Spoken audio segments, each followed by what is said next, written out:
Hi guys, so good to see you again. Welcome back. My name is Claire and this is another episode of Clareminded. Today we're talking about the Vata food list and how to balance your Vata Dosha. If you're dealing with any imbalances or you're just a Vata Dosha in general like me, you're going to want to know this food list because these are the foods that are pacifying for you, meaning they will gain you balance in your life. It all starts with your diet.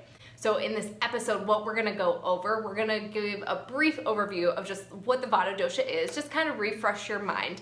And then I'm going to tell you the preferred taste for the Vata Dosha. So after I tell you the preferred taste and then the non-preferred taste, we're gonna get into specific foods that you can incorporate into your diet to start gaining you balance if you are a Vata Dosha. Super simple, you can make tons of recipes out of these foods. You'll be able to understand and have a much better grasp of what kind of foods you should be incorporating if you're a Vata Dosha. So stay tuned and let's start with the basic Vata Dosha recap. Okay, so the Vata Dosha, you know this before, but let me just give you a brief recap. The Vata Dosha, it's made up of air and ether. It's one of the three body types according to Ayurveda. And the Vata Dosha, it's very light and mobile. So air and ether, it's very light. It's got those flowing qualities. It's very cold. It's dry. So this comes into the body as well as the mind. So your body, you're going to have a leaner frame. You're going to have kind of irregular digestion, irregular appetite if you're a Vata Dosha. You're going to be very creative. You're going to be a little bit elusive, impulsive. You're going to have a lot of ideas flowing in the mind. But Vatas can also be scatterbrained. And if you want to check out any of the Vata imbalances, you can check out the video here for more specifics. But overall, the Vata in general is just a very cool, creative, light, dry dosha. Air and ether. So think, when you want to balance the Vata Dosha, it's got so much air and ether already, we're in the clouds. So to balance the Vata Dosha, you want to bring in the opposing elements. So you want to bring in earth, you want to bring in water, and you want to bring in fire, because these elements are going to kind of help balance that Vata Dosha. So you have this synchronized little wind blossomy blow of one of the doshas in the Ayurveda body types. So that's just a brief recap of the Vata Dosha. So if you are a Vata Dosha or you're dealing with any kind of Vata imbalance, you are going to want to focus on the sweet, the sour, and the salty taste. These are a Vata Dosha preferred tastes. So these are the tastes that are going to bring the Vata Dosha back into balance. So if your head is in the clouds or it's fall season, which is a Vata time of year, you're going to want to focus on the sweet, the sour, and the salty foods.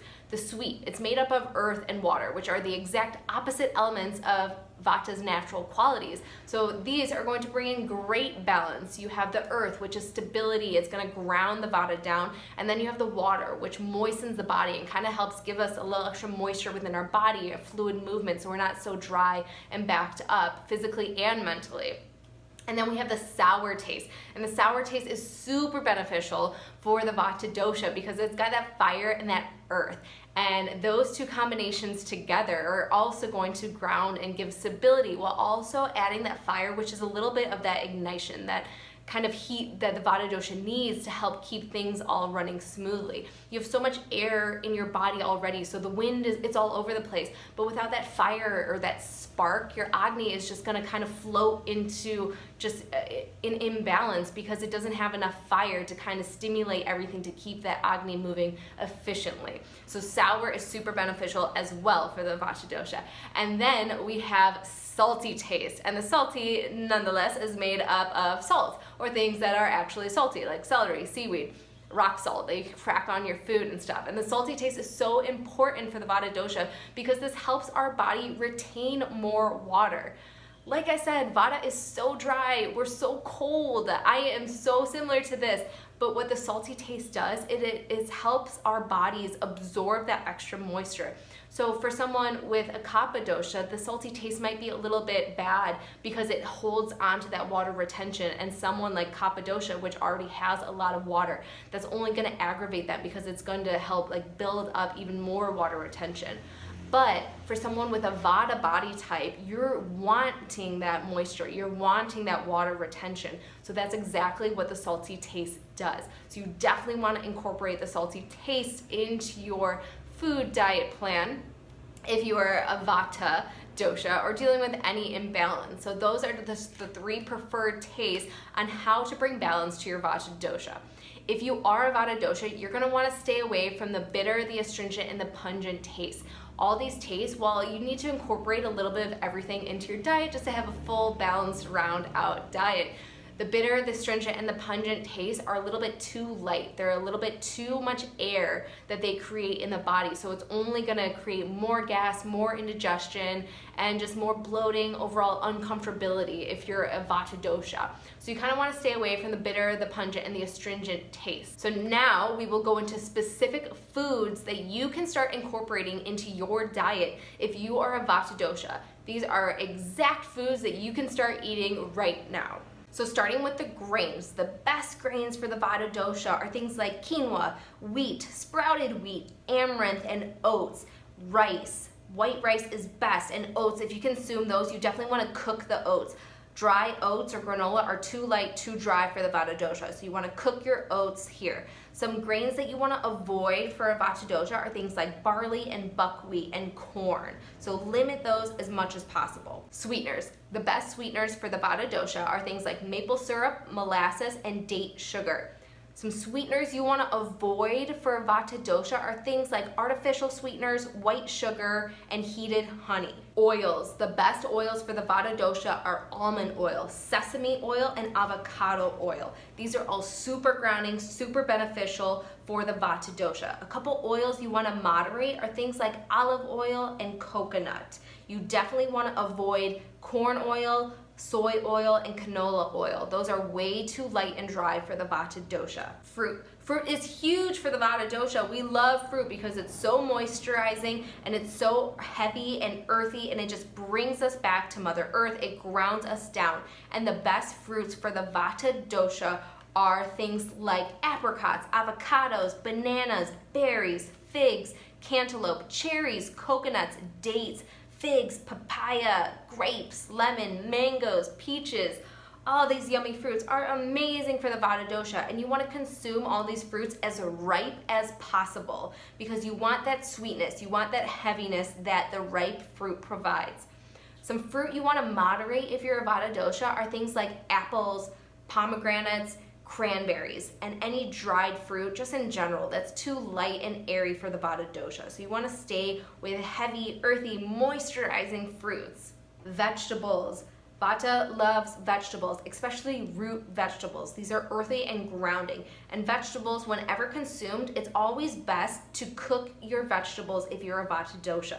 Cooked veggies are easier to digest in your stomach and will aid in a smoother digestion for the Vata Dosha. So the best vegetables for a Vata Dosha are things like asparagus, avocado, beets, carrots that are cooked, green beans, leeks, mustard greens, okra, onion, which is cooked, parsnips, pumpkin, spinach, which is cooked, summer squash, winter squash, sweet potatoes, watercress, zucchini. Those are all amazing vegetables for the Vata Dosha.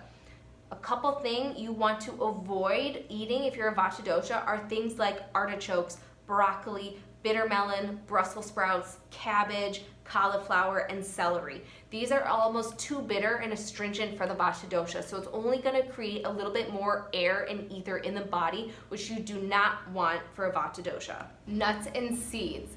Nuts and seeds are so amazing for the Vata Dosha. I absolutely love them, live off them, amazing. And the best nuts and seeds for the Vata Dosha are things like almonds, cashews, coconuts, hazelnuts, macadamia nuts, pecans, pine nuts, pistachios, Brazilian nuts. These are amazing because they're so heavy and grounding, especially aiding in balancing the Vata Dosha. Some seeds that you want to moderate are sesame seeds, sunflower seeds, and pumpkin seeds. Nuts and seeds you definitely want to avoid are peanuts. Peanuts can create toxicity in your body and should definitely be avoided for Vata Doshas.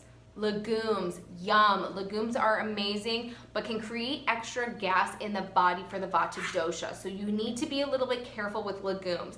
The best legumes to focus on if you're a Vata Dosha are things like miso, mung beans, and mung dal that are split. You can also have a little bit of tofu is okay for the Vata Dosha.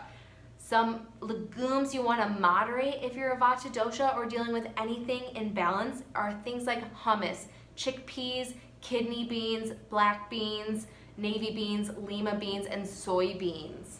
Though I'm not recommending any dairy or meat products for your Vata food diet, however, I understand that not everyone is on a plant-based diet, so I am going to give you a couple dairy and meat options if you are following those in your diet. Dairy for the Vata dosha can actually be very tonifying, which means it can bring balance to the Vata dosha. So if you do consume dairy on a minimal basis, some dairy products that you can favor if you're a Vata dosha are things like butter. Ghee is really great, goat's milk, and cow's milk. You definitely want to avoid any frozen yogurt, powdered milks, cottage cheese, yogurt, sour cream. Limit as much as possible if you are consuming dairy.